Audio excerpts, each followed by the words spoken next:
High, good evening. তোমাদেরকে যে রাস্তাতে ভিডিও দেখায়, যে এখনো এই মুহূর্তেও আমি যাচ্ছি ওই রাস্তা দিয়ে। তো এই রাস্তাটা আমার হাতে ল্যাপটপ, কাজ, ছেলে, খুব পরিচিত রাস্তা। এটা আমার ভীষণ পরিচিত, ভালো লাগার একটা শহর, ভালো লাগার একটা জায়গা। পুনেতে খুব ভালো লাগার সিটি। আমাদের ওয়েস্ট বেঙ্গলে রাতে বেরোলে মেয়েদের আনসেফ, মেয়েরা কোনো সেফ জোন নয়, কিন্তু এখানে পুরোটাই মিলিটারি আর্মি ক্যাম্প। আমি আমার ছেলে একাই থাকি এখানে, যদিও হাজব্যান্ড কলকাতায় পোস্টিং। কিছু করার নেই, কম্প্রোমাইজই হচ্ছে জীবন। যাই হোক, সেটা পরের বিষয়, সেটা অন্যদিন ডিটেলসে বলবো, আজকে না। তবে ভাবলাম যে রাস্তাটা দিয়ে কন্টিনিউ যায়, রিলস বানায়, অনেকের মনে প্রশ্ন হতেই পারে জায়গাটা কোন জায়গা, তাই ভাবলাম বলে দিই। আর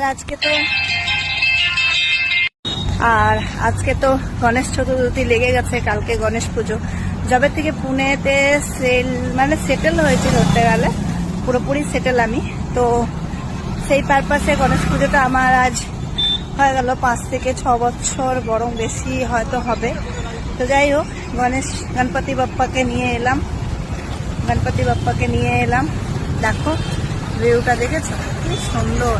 সব সময় গাড়ি চলছে, তবে গাড়ি চললেও কোনো ভয়ের ব্যাপার নেই। তো গণপতি বাবাকে নিয়ে এলাম, এবারে যাচ্ছি।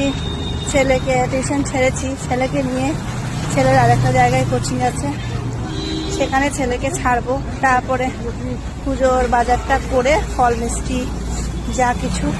আরেকটা স্পেশাল কথা তোমাদেরকে বলি, না বললেই নয়, সেটা বলি। এই জায়গায় লাইটটা মনে হয় খারাপ হয়েছে, তার জন্য লাইটটা কম পাবে। পুনেতে কিন্তু মিষ্টির দাম ভীষণ, 800, 1000, 1200, 1500। এখানে কিন্তু কিলো হিসাবে পাওয়া যায় মিষ্টি। আমাদের ওখানে যেমন পিস হিসাবে পাওয়া যায় কলকাতায় আলটিমেটলি, তবে এখানে পাওয়া যায় কিলো হিসাবে যে কোনো মিষ্টি। এখানে মিষ্টি খাওয়াটা একটা কল্পনা, মনে হয় স্বপ্ন। তো মিষ্টির দাম ভীষণ, তবুও গণপতি বাপ্পাকে দিতেই হবে। তো যত দামই হোক না কেন, মিষ্টি তো কিনতেই হবে। তা কালকের ভিডিওতে দেবো গণেশ পুজোর পুরো ডিটেলসটা। আজ পর্যন্ত টাটা, বাই।